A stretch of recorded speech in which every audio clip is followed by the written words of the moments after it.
Well, good afternoon or good evening. I am Rufus Bill, and welcome to another edition of Talking To. Talking To is a great show that deals with human interest, and we come on Sundays from 7 p.m. until 8 p.m. And we're just so glad to be here with you on this beautiful, sunny Sunday and 87 degrees in the city of Lady Detroit. How are you doing today? How was your day? Was it productive? Did you get a chance to do everything that you wanted to do, that you thought you should do? Hopefully so. But now is your time to be with us. So whatever you're doing, stop for a minute. Take a break. Take a load off your feet. Sit down, get you a nice, cool glass of lemonade or whatever, and just get ready to have enjoy a great conversation with great people. And having said that, we're going to go to the fragrance of our show, Joanne Tosin Fuller. Good afternoon or good evening, Joanne. Good evening, Rufus. How you are you today? I'm great. You're great. I'm tired, but I'm great because it has been a beautiful day and a very productive day. A productive day. Very productive. Yeah. I love that. I love that. I love that. Mm-hmm. I know that you were over at the church and you all had your kickoff for VBS, Vacation Bible School. How did it go? It went well. Oh, I'm telling you, the Lord held the rain back. Yes. This morning we thought, it was very cloudy and suspect. Cloudy and humid, and I was outside working early this morning. Then went to Home Depot and came back. I was like, Lord, please, please, please, please, please, please, please. Because our event the kickoff was from 2 to 6. Okay. I said, you know what? At 7 o'clock, let it pour. I don't care. Please, please, please. So he gave it to us. Wonderful. Sunshine. It was still humid. It was warm, but it was beautiful.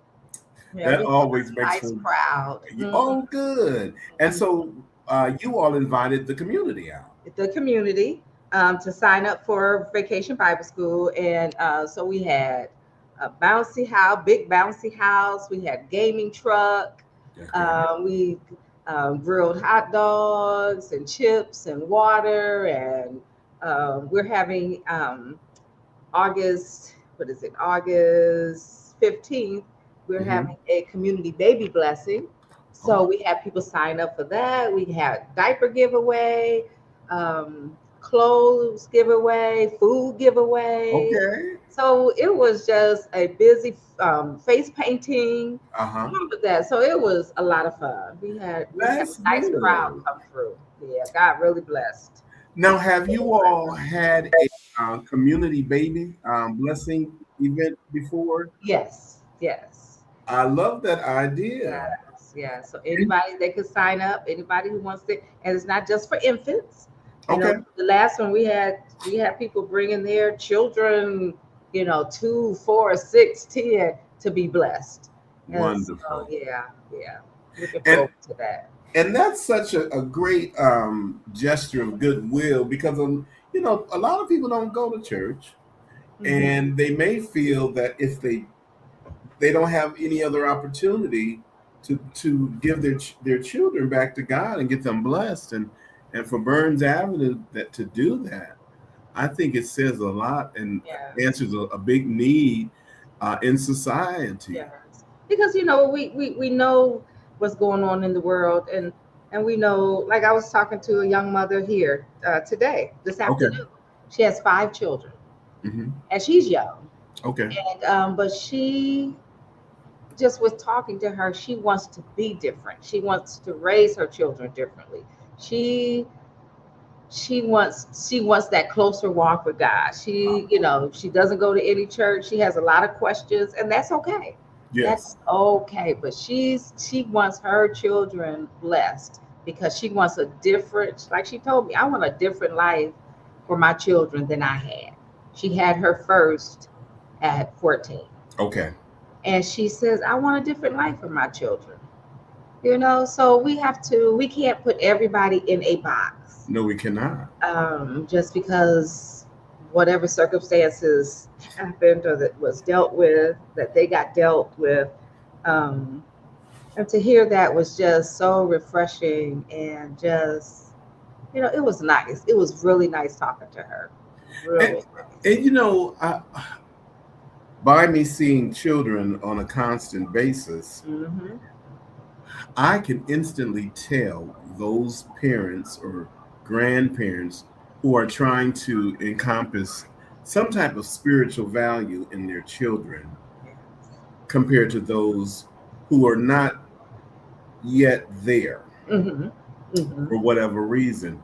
And and the Bible speaks about, training up a child in the way they should go.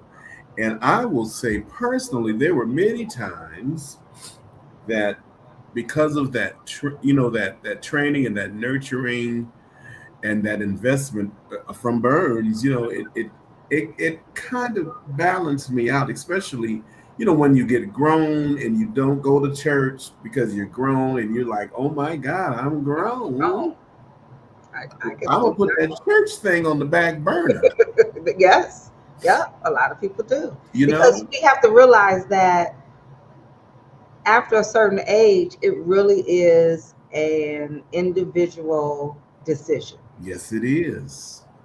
As when they're young, when they're little, yep, you're really, for lack of a better term, you're really God to your children. Hmm. You You know, are after a certain age, now they have to make that decision for for themselves, themselves. and for many, many, many, many reasons.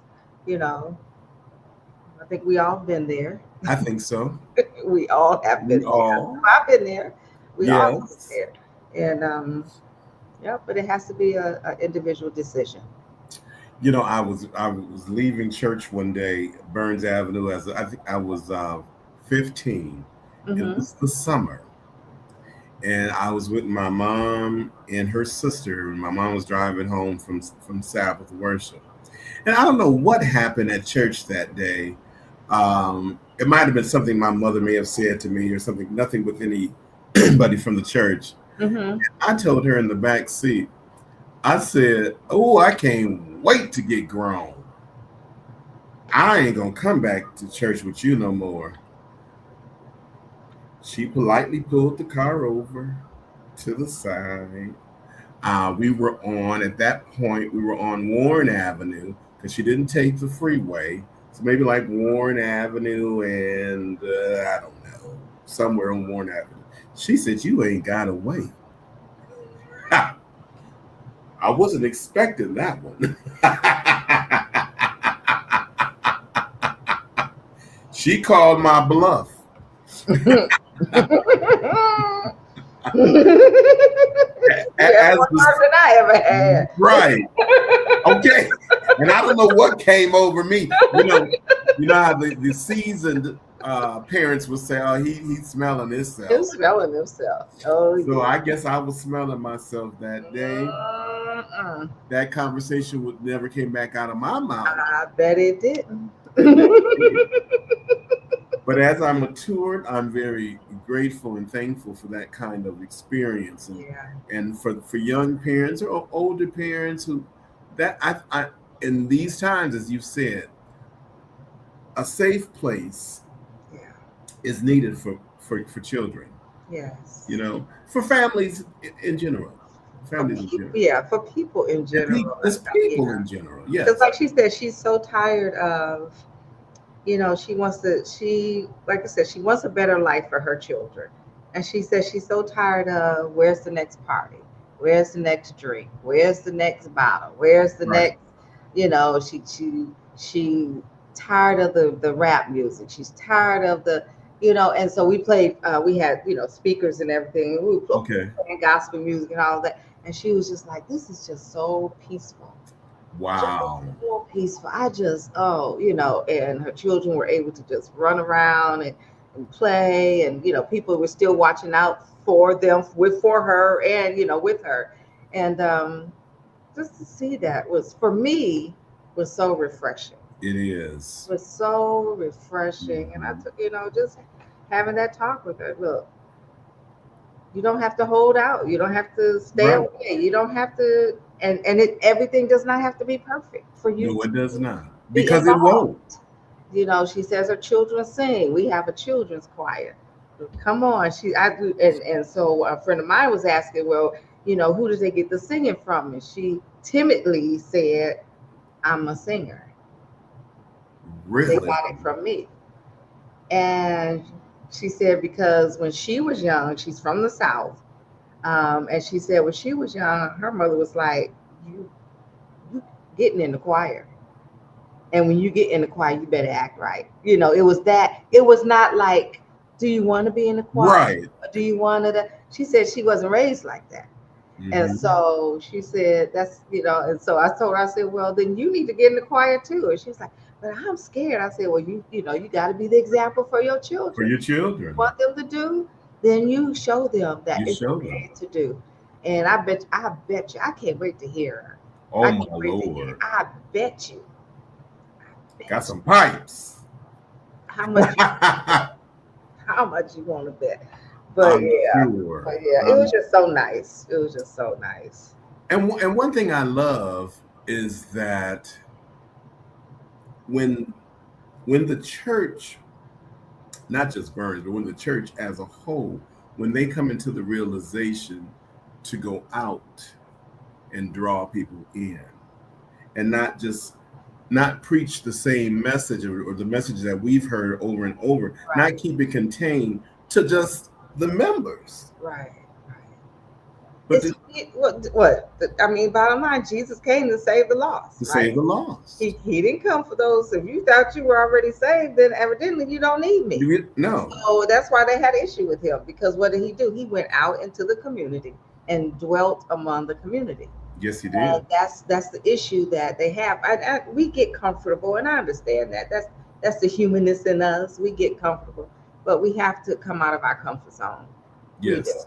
and we just do. We just have to, because if we're gonna spread this word, We we got to have leave we have to leave the walls. we have to leave the walls, Mhm. because how long can you just preach to yourself? Right. How long can you sing to yourself?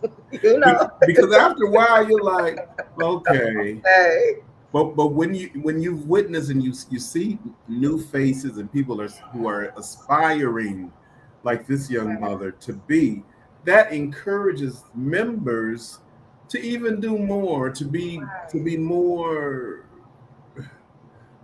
nurturing and and to even check and vulnerable and yes. vulnerable because even part of our conversation was, I got so much going on, and should I come to church? And she wasn't talking about joining yet, but should I come? And I got all this going on, and I said, and I had to let her know, because a lot of times I think people, and we throw off that perception too, that we have made it.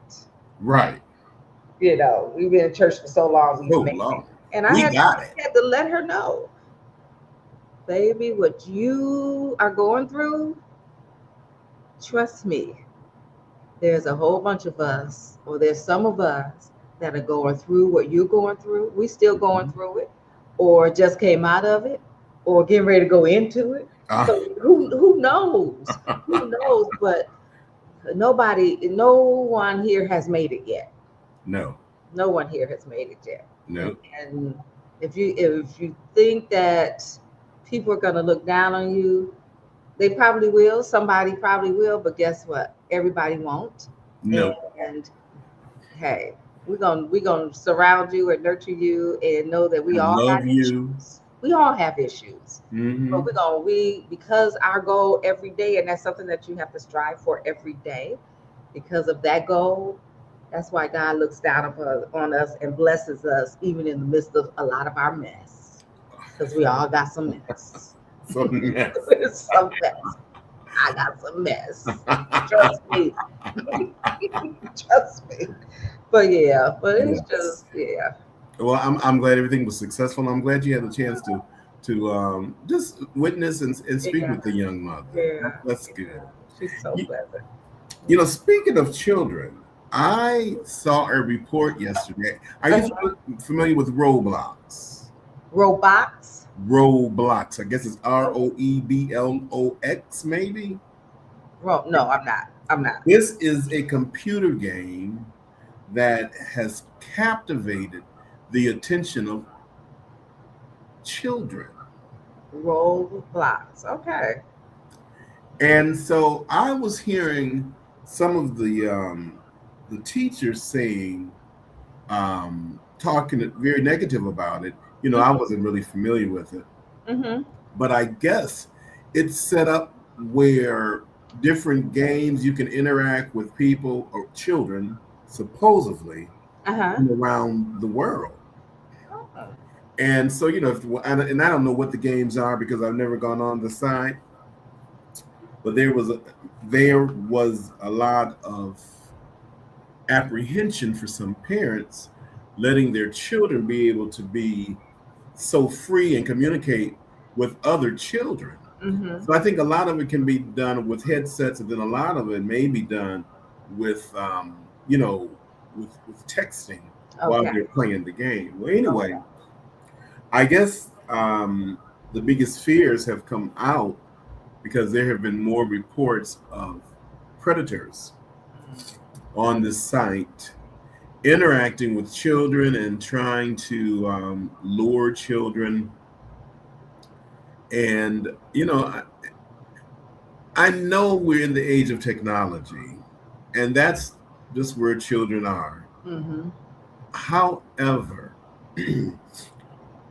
as adults and parents and guardians, we really have to be mindful, because we have talked about this before, Joanne, where we have used these devices as babysitters. Yes.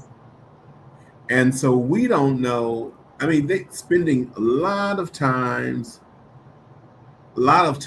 on the computers. And if you're just on it, you can just be on it for hours and hours and hours. You can, because I play games. Yes. I play, I do, and sometimes I'm playing games, and next thing you know, an hour passed. I'm like, what? Right. 2 hours have passed. I'm like, oh man, you didn't get nothing done. Nothing done. I've been on break. I ain't get nothing done. And so you can imagine if it's a teenager or a child that's on there and they're interacting with someone else, a predator will know how to engage. And just parents need to be aware.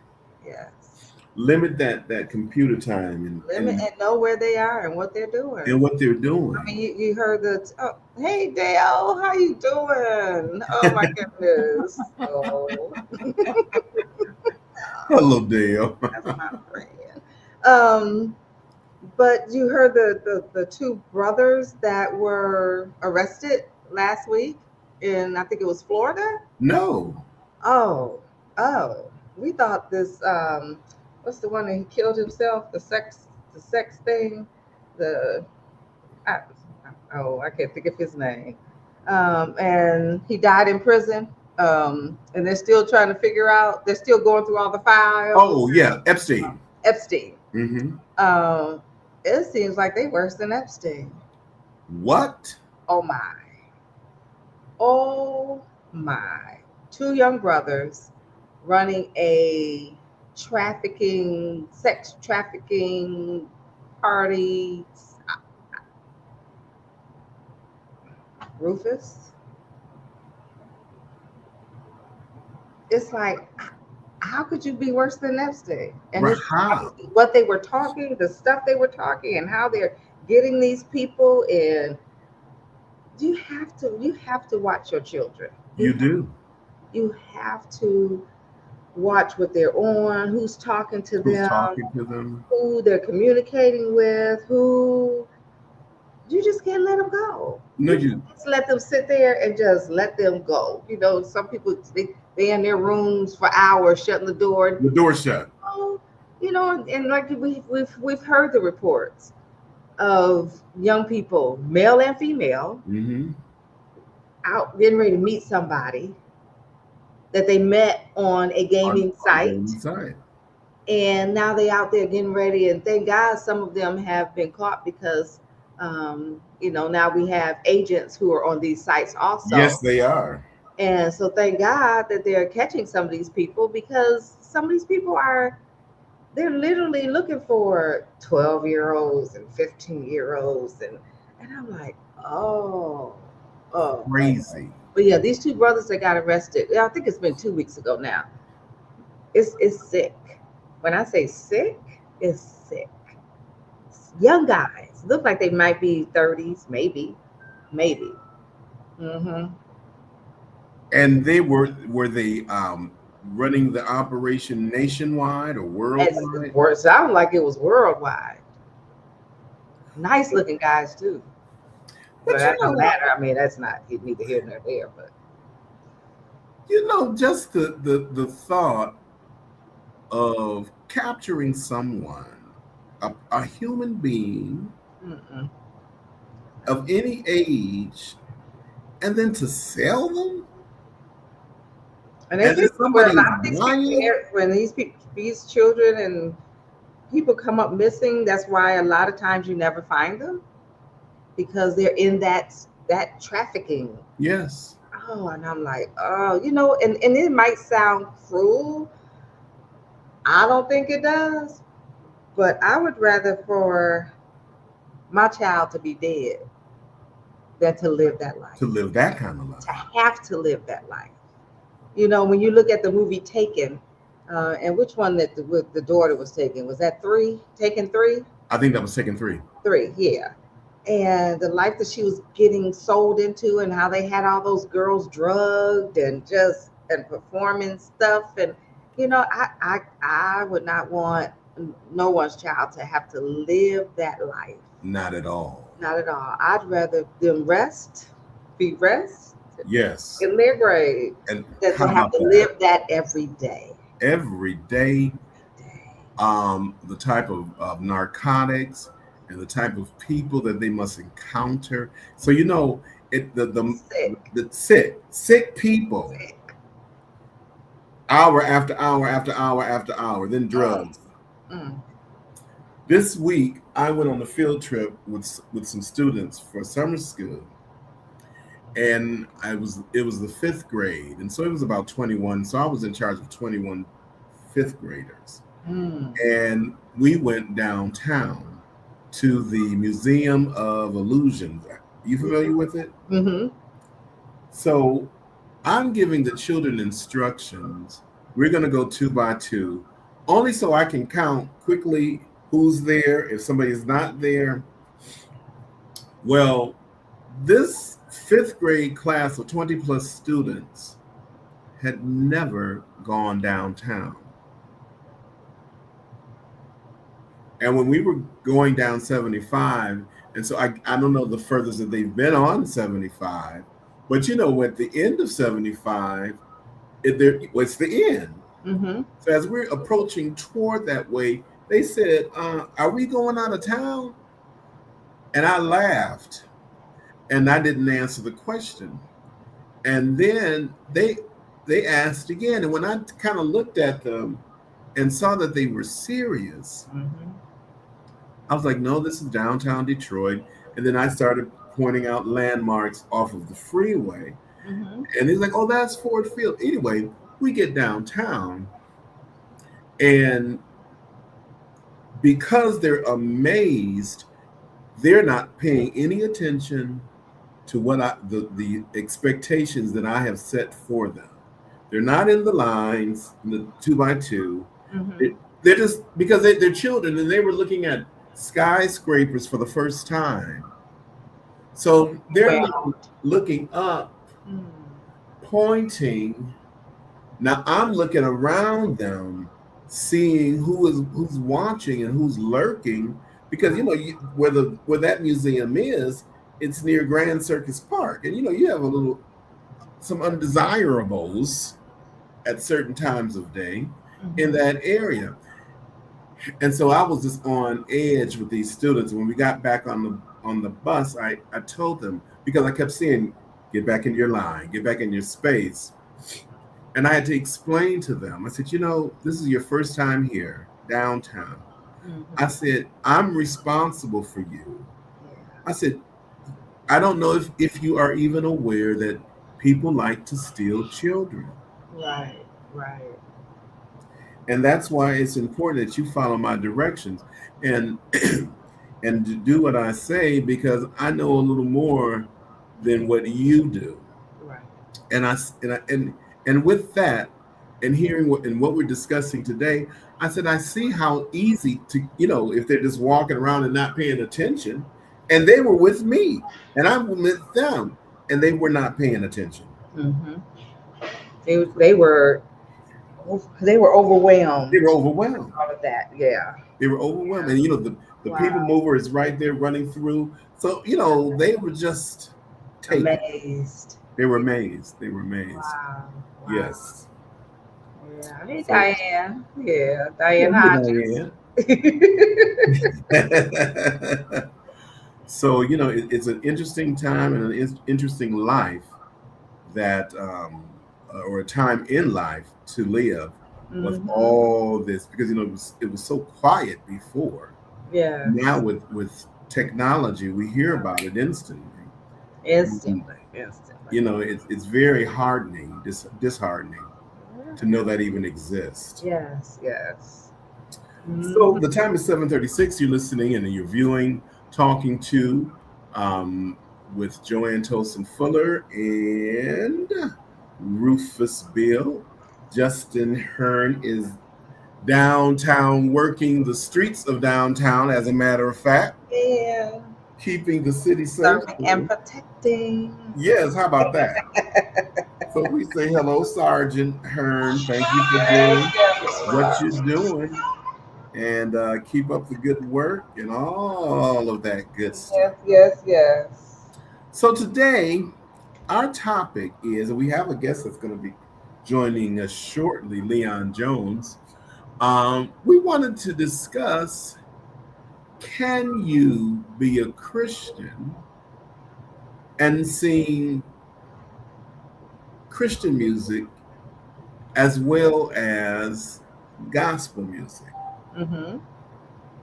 And I know that at one time that was a very heavy debate with the churches, that you singing that worldly music.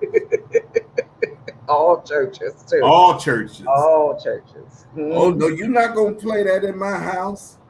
You're not gonna sing that. You're gonna use that voice, right? For Jesus. But what's very interesting? Would classical music be considered secular? That's what, and that's funny to me. And has always been. Me too. And only because my mom was classically trained. And Yes. so, so it's always, well, and then how they talked about a lot of these musicians of old, or what's the correct terminology for them, like Beethoven and all of them, um, how they were crazy, Crazy. crazy. Looney Tune.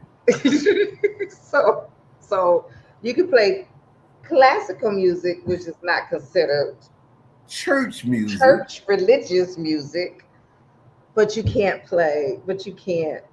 sing jazz. Mm-hmm. You can't sing R&B. No. You know, Definitely not the blues. oh no, oh no. So it's like that has never made sense to me. Right. Really, it never, even as a child, never Mm. made sense. But because we were a musical household, I couldn't play anything. But we had a range. Uh-huh. We had a range. So good question. Like to hear the answer from someone else. I know, and you can join the conversation. Just go into the chat box and put in your question or your comment, or even if you want to join us, we can send you a link, Yeah. and you can be right on the show with us. It's Talking to Sunday, July 26th, 2026. So, in the promotions for today's show, and our special guest today is Leon Jones, and we're talking about can you be a Christian and sing gospel music, church music, and secular music? So in the promo, we used a couple of examples. Al Green, Aretha Franklin, Casey and JoJo from Jodeci, and Whitney Houston. So all of these individuals, and there are many, many more. Many more. Started in the church. We all know the story of Aretha Franklin and being here from the city of Detroit, singing at New Bethel with her father, and she ventured out into a career of secular music for the most part, but continued to always keep her ties with the church. Sam Cooke of the Soul Stirrers went out. He said bye-bye, went out on his own and just turned the music industry around.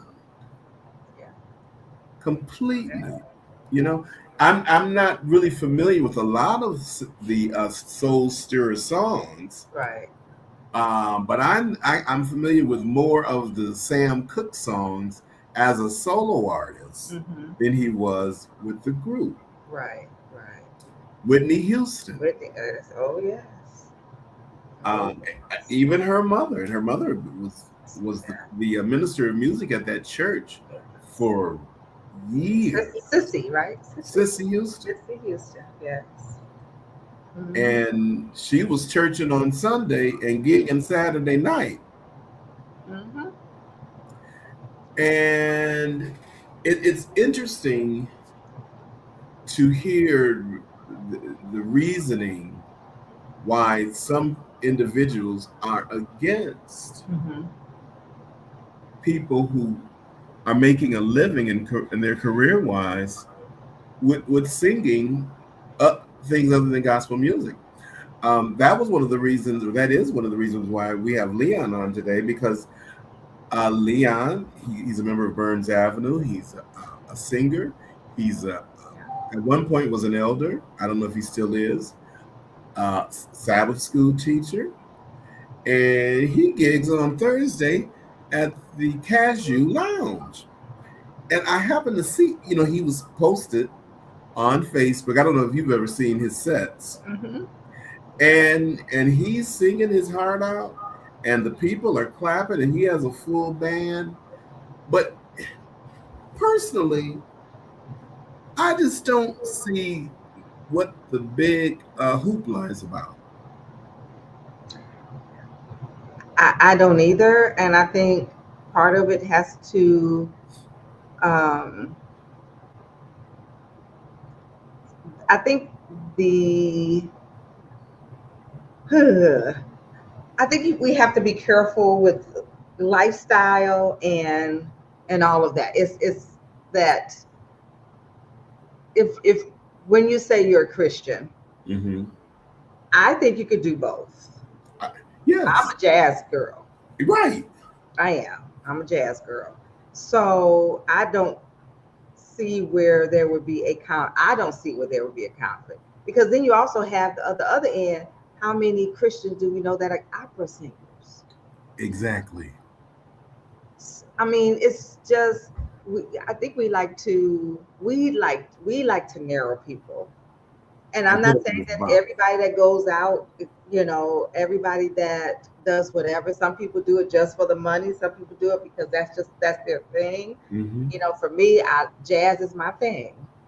I like to sing it. I like it. I That's just they, and in fact they tease me at church because they say when I sing at church, I sound like I'm singing jazz. I don't think so. That's not where my mindset Right. That's not your but they intention. say that's where my voice is, and so I get teased about that a lot. But yeah, so it'd be nice to hear how some other people feel about that. Feel about that. You're more than welcome to join in the conversation. A couple of weeks ago, I was asked to do a funeral for the chairman of the deacon board of a church here in the city. And well, I used to play at the church, and it's not a big secret, but it was Rock of Ages Christian Ministries, Mm-hmm. Evergreen and Grand River, and the pastor there is Dr. Deshante Irvin, but the former pastor is the founder, and the pastor emeritus is Pastor Jerome McAfee. And I think I played at that church probably, I don't know, close to 15, 16 years. Mm-hmm. And so I was able to introduce various styles of music to the young adult. Well, they weren't adults; they were the youth choir. Mm-hmm. And so I just took what I'd learned from Burns and applied it over there because all of the musicians, the great musicians and singers that we had, and the Mm-hmm. teachings more so that I Yeah. applied it there. Anyway, fast forward. Now I knew Chairman Tyrone Green Sr. Mm-hmm. Um, he was a from the hip, straight from the hip type of man. Now he was biblically sound. He loved Jesus and he loved all that, but he loved other music. So I performed the one song I did was the 23rd Psalms, Mm-hmm. and then the second song I did was the kind that kind of man by Aretha Franklin. Mm-hmm. And so it's a song talking about you're the kind of man that boys should look up to. It talks about the character of a good man, a provider for the family, a loving father, hard worker, setting goals, making plans, looking out for his family. That's the gist of the song. Mm-hmm. So I perform it, and I'm on the keyboard, and I'm singing it, and I'm doing what I'm doing, and I noticed everybody was quiet compared to what I was doing at with the church song. Okay. Well, after I finished the song, people started clapping, and so somebody not just one person, a couple of people afterwards said, "So now you're bringing your saloon act to the church." your cabaret set. Now, just because the song did not have any reference to the Holy Spirit, to Jesus, to any church affiliation, I'm a saloon singer. Well, I am, but I was. I, that's not my saloon. That wasn't your intention at all. No. And I said, it's first of all, I had sang that song years ago for their pastor, Pastor McAfee, at his anniversary. I didn't get any pushback, but they probably forgot.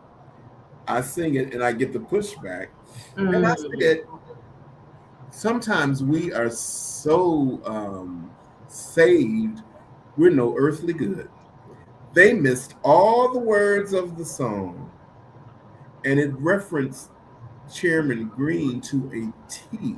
Wow. Wow. Wow. Now, probably had I been a lot younger, I would have maybe have felt bad, hearing those comments and thinking, second guessing myself. But I wasn't. Not at this stage of the game. At 100, you didn't like it. Oh well. But now, don't you have Snoop Dogg talking about what is it, gin and juice, playing in your car as you leaving the service? Somebody did. That one of the persons that told me that. I said, "Oh, Snoop, the notorious marijuana smoker." Nah, I don't care nothing about that. Right. But right.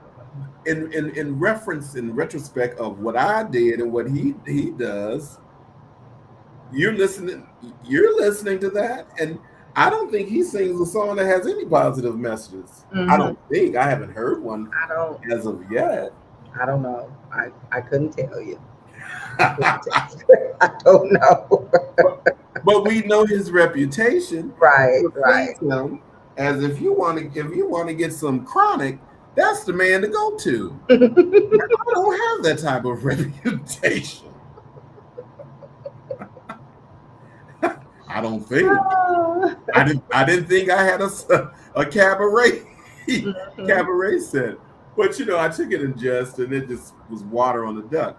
But it's just so interesting how people view music in church. Yeah. With most, and you're familiar with going to weddings and I'm sure singing at weddings. Very rare. The first time I heard church music at a wedding, I thought that was like, what? Because you usually typically think of love songs, type of love songs. But I've also been to churches and they do not allow secular songs. They do not. I don't care if it's a wedding. I don't care if it's, that's why I would really was and this, of course, it's been years and years now, but when BB and CC came out with that Love album. Oh, yes. Remember? And it was about love, but they were talking about Jesus. Yes. But the songs you could use at weddings and all of that, because a lot of churches and different denominations not allow secular music in the sanctuary. Even for weddings. And so, that's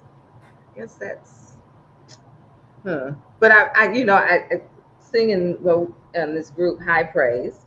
Yeah. And I'll never forget, we were invited to be on a concert at a church one Sunday evening, and one of the groups came in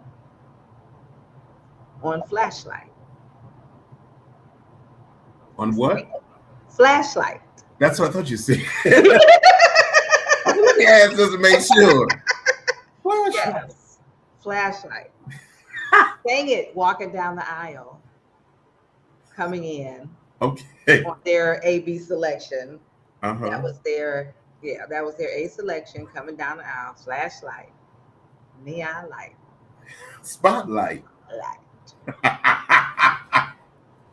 And you would not believe the people. Well, you would believe the people that literally got up and walked out. For me, that went a little too far. Yeah. That went a little too. You should have a little You have to have boundary, some discretion. You have to some have discretion. some common sense. Some, if that's what you do in your church, but then I'm not going to even say it's okay because it's not okay with me. Right. But you have to have something about other folks and how they might feel. And the pastor of the church was a very young guy. Okay. But and he got up and defended the choir for doing that, for singing that song. Okay.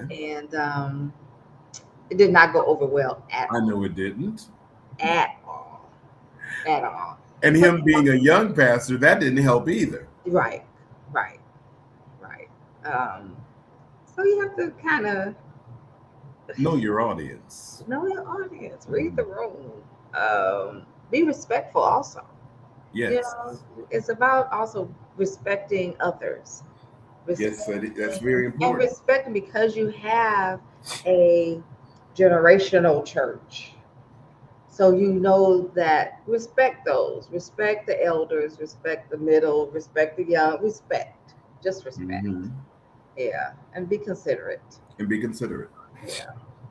Now, you know, there is no secret because we've never kept it a secret of growing up in a conservative church, you and I, and other Adventists, or at least at that time, because it's a little more liberal, I think, now than it was when we were growing up. Mm-hmm. And I remember as a child when Derek Logan presented the angelic choirs to the congregation. Mm-hmm. So most of the congregation were seasoned adults. And I want to say one of their first songs that they sang as they came out as a choir was Tremaine Hawkins' Change. Dolores Taylor led the lead to it. Okay. And as a child, sitting with my family, I was like, oh my God, you know, because we had never experienced or heard any music like this. Mm-hmm. And I even would venture to say, even me, and although we were a musical house, I was the only one that played piano, but my parents listened to a lot of music, but it was a lot of gospel music. Mm-hmm. And we kind of switched up at Christmas. We was playing, you know, Christmas music, but mm-hmm. I had never heard the Hawkins family. Because it was a contemporary group that had just come out or whatever the case was. And I can remember that when they sang those two songs, that those members were just shell-shocked. Oh my good. Oh, happy day. I'll never forget. Oh, happy day. When the Hawkins came out with Oh, happy day. No, that's them. Mm-hmm. And oh my goodness. I remember my mother bought me the 45. Did she really? Yes, she did. I forget what was on the flip side. But I remember, and oh my goodness. That's yeah. Woo. The arguments and the fussing and the I said, oh, the devil is happy. Okay, because we got it going on. Happy because it's caused. Oh my goodness, it was so sad. I just thought it was sad. Mm-hmm. Yes, and even when I joined Youth for Christ, and that was under the direction of Alice Strawbridge and Anthony Thornton. And we performed at McGregor Auditorium. Yes. And our little contemporary gospel song, and when Sister Strawbridge was trying to go through music that was appropriate for that time at that church, she selected When I Think About. Is that the Hawkins too? Yes. Yes. And Hawkins. Diane Hodges was in the choir at the time, and that we sang that song, and we were so excited because it wasn't an anthem, a spiritual or hymn. Mm-hmm. And I can remember, I don't know if Diane remembers, and when we would in rehearsal, we learned we were going to sing what they called then a contemporary gospel song. As young, we were youth teenagers, we just were thrilled. Did you read all that? Yes. We were just thrilled that we were going to be able to sing that particular song, you know. And I think one thing, yeah, she said, "Yep, she remembers." One thing is, you know, with the age of a Kirk Franklin and a Ty Tribbett coming on the scene much later, and Mm-hmm. their music could be considered, you know, Mm-hmm. edgy. You have to be able to draw people, Right. and especially if your connection has always been with secular music, a hymn just may not cut it for you. Cut it for you. Right. Right. But you have an upbeat, a peppy song, and you're feeling good, and you're clapping, and you're all into it. You know, the message is still there. Right. The Right. message is And that's there. what I think we have to take in consideration that everything is not for everybody. It's not for It's, everybody. and it's okay. It's okay. It's okay. So that's why I know here at Burns, we tried to give a variety. We tried to give something for everybody, For everyone. to everyone. What I do miss though is the choral music. I do miss choral. I do miss, Yeah, you know, I do too. SATB music. I know. I miss So that I too. really do. But we try to give something for everyone. Hmm. And you know, and I think you talk about when you said Ty Tribbett. I mean, I like him. I do. He just makes me tired just watching him. He just Man, I went down down and saw the tour with the Clark sisters and okay. Franklin and all of them. That man went from the stage running to the running up the stairs, running down the stairs. That and it was some because security was trying to keep up with him, Keep up with him. and they were just that Friday. They were just like, We can. man. I mean, he could do some flips. He just made me tired. But I like him. I like his music. Uh-huh. I like him. But yeah, he has so much energy. It's So much. crazy, crazy. I need that shot. And, right. And you know what I was gonna say, because that is what a certain demographic looks for. That high energy. Yeah. You know, especially if you're still going out partying Right. and the music is booming, especially if you're a house music fan. Mm-hmm. It's hard to convert from that kind of music, To hymns. yeah, into this mundane, and it seems like what is going on Mhm. now, and you need that. Yeah. You need that, and I believe all of that music has its place. Yes. It has It has its place. Even I've attended secular concerts. Well, Charlie Wilson.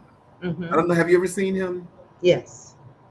He'll throw a gospel song in there and turn that arena out. Fantasia. Fantasia Fantasia will turn out her own concert with a Her- gospel song. with a gospel song. Yeah. Yeah. Because that's her roots. That's her roots. That's her roots. I forgot about Fantasia when we put that together. Mhm. You know, I went to see. No, I didn't go to see. I was watching BET Gospel, Uh-huh. and this is when Fantasia had just won American Idol. Maybe a year later, maybe 2 years at the most. Uh-huh. So we had been accustomed to her CD had dropped, and I don't remember her singing any gospel music during the competition. But when the show producers put that BET Gospel together, they didn't want to bring Yolanda Adams out before her, Mm-hmm. because Yolanda was the veteran singer and known for what she does. Mm-hmm. By Fantasia being knew, they said, okay, we're going to bring you out first and get you out of the way. You're going to sing your little gospel tune and go on, and we're going to bring the show enough out. Wrong thing to do. Okay. Fantasia saying, the Lord is blessing me right now. The Lord is blessing. She tore that place up. When they said, now Yolanda Adams, they was like, think we messed up on this one. And Yolanda was trying to reel them back in. It was Fantasia had swept. That girl. Oh my goodness. And still does it. Still does it. Fantasia is off the chain. And a good off the chain. Unbelievable. Yeah. Now, by Yolanda Adams being a veteran and knowing them kind of pipes, I would say, excuse me, thank you for wanting to put me behind her. But we done. I'm going to go first. They'll remember me while I'm on stage until she comes out. But if coming out after her, they're like, Yolanda, who? We going to the bar. We going to get a drink. We going to the bathroom. We'll be back. Look, we'll be back. We'll be back. Yeah, the famous finger. Excuse us. Cedric says, yes, Fantasia is the truth. Yes, she is. Yes, I think Cedric might have been in the choir at the time when we performed at McGregor Auditorium. That was the place. Wasn't that the place? I know. Oh, we thought we were big stuff. All those concerts stuff at McGregor. As you said earlier, we thought we had arrived. we were on and popping. On a stage with a spotlight and the audience was dark. Couldn't tell us nothing. But music is just it is a tool and it is a gift. And I don't care if you're singing gospel, blues, classical, anthems. It touches you. It does. Even with people with Alzheimer's, and they've shown, if you've watched some of these videos and everything, and how they don't remember anything. Right. They start playing certain music. And I have to even say, like with my mom, who tried to play the piano even as, it was coming, as the Alzheimer's was taking over. Okay. And, but you could play certain music, especially hymns and things like that, and she would remember. But they say there's a certain part of the brain that music hits, and that's why they remember. And like I said, I've seen those videos where the children or somebody would play music to their mother or father who was, especially if they had a musical background. And how they would start singing those songs. Couldn't talk hardly, didn't remember anything or anybody, but as soon as they started playing the music, the life was restored. Yes. And I believe that is part of the issue with the arguments that have been going on for years, is because we know who was the musician in heaven, who was the master musician. How about that? And Lucifer. Thank you. And he was created by God. So God knew how important music was because he had music in heaven. Exactly. And so now, because he knows what music can do for you, can do for your soul, can do for your spirit, can do for your, and this is just my opinion, this is just me talking. I believe that's why the arguments have been going on for years about music. Do we have to be careful? Yeah, sure. Yes. We have to be conscious of, like you said, who our audience is, what we do and how we perform, and even lifestyle after and all of that. Yes, but I believe that that is the trigger to the arguments, It is. because he knows, and so we just have to be conscious. We have to be conscious. We have to be conscious. Um, Cedric, do you remember when Willie? Yes, I do. I remember that.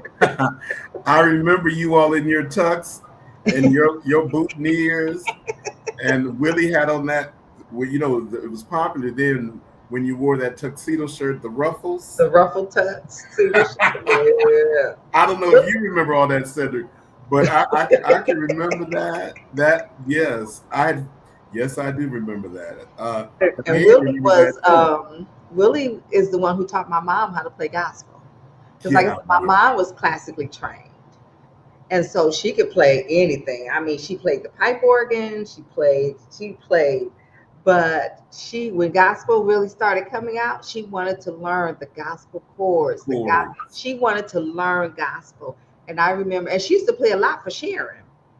When Sharon would do her, her recitals. Yes, with her recitals and all of that. And so I remember Willie and Sharon coming over to the house, and Willie teaching my mom how to do the gospel chords and the timings and just all of that. And she would sit and practice. And I would lay under, because she had a baby grand, and I would lay under the grand piano sometimes listening to her just practice. Yeah, those Willie and Sharon, man, I'm telling you. Isn't that something? We're awesome. Isn't that something? Yeah. We've had a great conversation.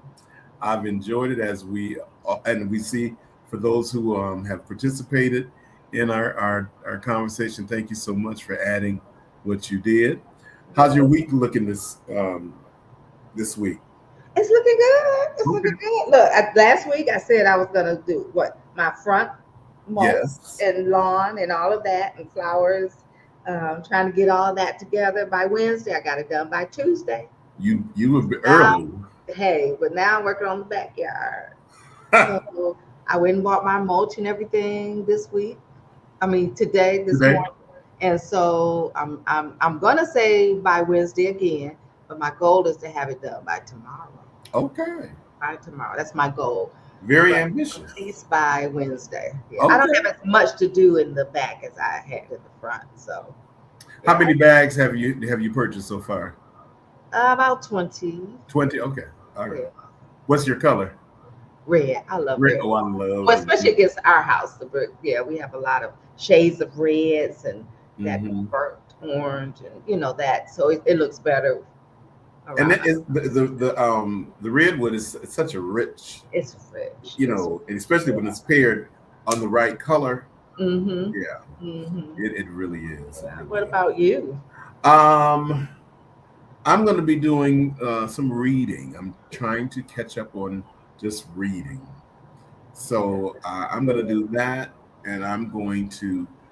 Other than that, I still didn't get those hedgers. So maybe I'm going to work on buying the clippers and whatever they're called. Because I was outside yesterday and I saw the area and I said, now it's August and I still haven't done it. And the flowers have been planted in the pots and they're just around the grass. Okay. And it's funny because the guy that does the lawn, he arranged it that way. I guess because the way I had it, you could tell it wasn't organized, but it was in preparation to put on top of the mulch. Okay. Once that fence is cleared. I guess he said, look, you're not acting quick enough. Let me arrange this for you. So it's all circling. It really don't look too bad either. And I just said reading. I do have some audio books. So if my acting coach is listening, yes, I am getting ready to get on my audio books. We have assignments. Oh, do you? Yeah, for my acting coach. So I have to get my audio books done. Okay. I'm gonna listen to those while I'm working outside. How about that? Killing the one bird with two birds with one stone? 2 birds with 1 stone. That's right. Now, we're gonna have to set a date where we can see you present your monologue or whatever it is. You see, I have a coach. Yeah, I have. Well, somebody saw something in me, How about that? and I was asked, and I got the call. So, I love it. I'm always ready to learn something Yes, new. you are. Something new. Now I am. you I'm are a risk always ready. taker. So let's go. Let's do this. Nothing beats a try. Nothing beats a failure but a But try, a right? try. But I'm That's not gonna it. fail. But I'm not gonna fail. How about that? Fail. Success, success, success. There you go. All right, Joanne. Well, have a great week. You too. And to everyone You that's too. watching now and that'll watch us later, have a great week. And we will see Yes. you Yes. next week. Professor G will be with us, giving us some health tips. Amen. And also a young man from the city of Detroit who now resides in Texas, Mm. Joe DeRico, who is Hmm. a musical artist. He's going to be our guest as well, and he's going to be talking about his final concert here in the city. So we're going to talk to him. So, everybody, make sure you're with us next week. Yes. Next Yes. week. We're so honored and so pleased that you choose us every Sunday to spend some time with us. Yes. And with Yes. that, Yes. we would like to say thank you. Have a wonderful, wonderful evening. And we will be here the same place, same time next week. God Have a bless. good one, Joanne. You too.